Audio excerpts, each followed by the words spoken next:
This Moose Belongs to Me by Oliver Jeffers.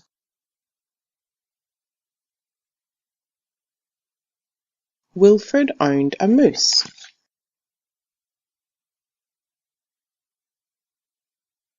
He hadn't always owned a moose. The moose came to him a while ago, and he just knew, that it was meant to be his.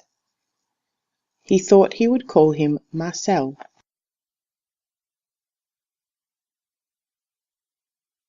He began following Marcel, explaining the rules of how to be a good pet. Much of the time it seemed as though the moose wasn't listening, but Wilfred knew he was, mostly because he followed Rule 4 very well, not making too much noise while Wilfred plays his record collection.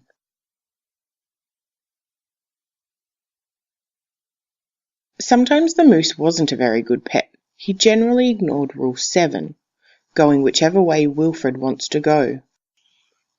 The moose had a very good sense of direction, and Wilfred did not, and because the moose was particularly poor on Rule 7, subsection B, maintaining a certain proximity to home, Wilfred quickly learned to bring some string along on their outings so he could find his way back again.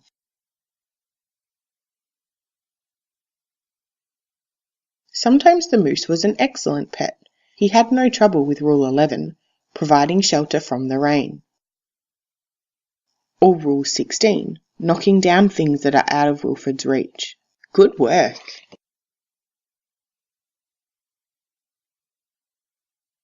One day, as Wilfred discussed their plans for the coming year on a particularly long walk, he made a terrible discovery.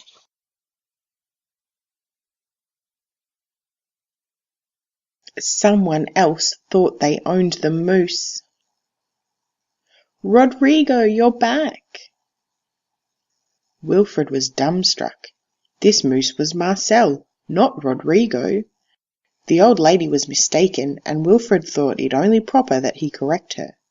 "This moose belongs to me," he explained.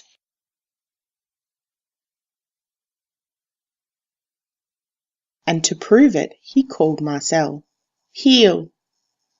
But the moose did not respond. He seemed more interested in the old lady. "Good Rodrigo."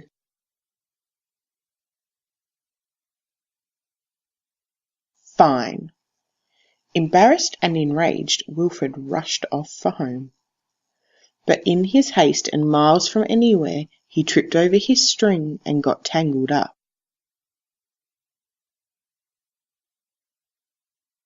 And there he lay. Wilfred was beginning to get a little bit worried. It was past his home time now, and the monsters would be out soon.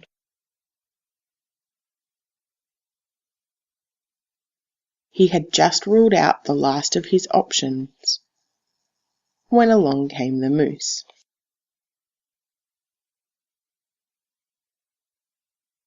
And performed Rule 73 brilliantly, rescuing your owner from perilous situations.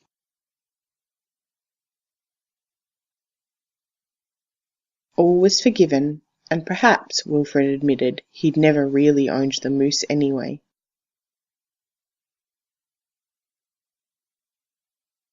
With that in mind, he and the moose reached a compromise.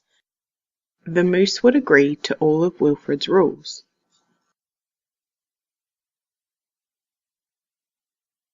Whenever it suited him.